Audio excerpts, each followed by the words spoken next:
dijo? No le dijo que dije, entonces ya no quiero.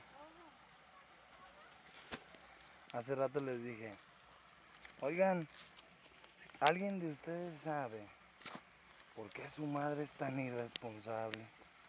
¿Qué te dijeron? Dice Laura, ya lo sabíamos.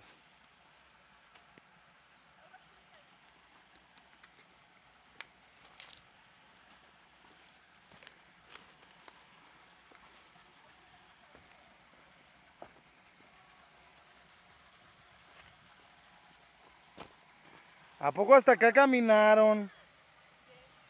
Por allá está más largo. Por allá.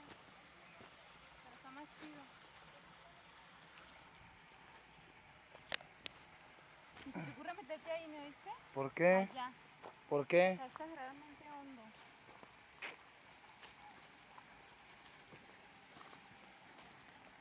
Está exageradamente puerca. Y onda.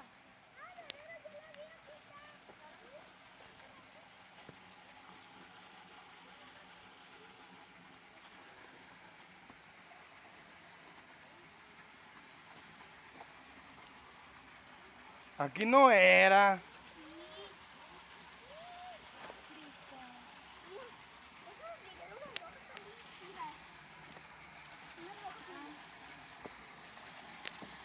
Pero está medio sucia, ¿no?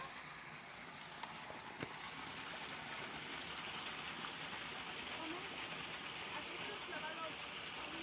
¿De dónde? Y aquí se aventaban. ¿De ahí te aventaste tú cuando te estaba grabando tu madre? Sí, de aquí. No seas Ah, no, verba. era de allá. De allá y de ahí. De ahí y de allá. También se los aventaba Brian de allá. Pero aquí no está tan hondo, sí. ¿Cómo de que no? A ver, Cristian, dame esto. Flora.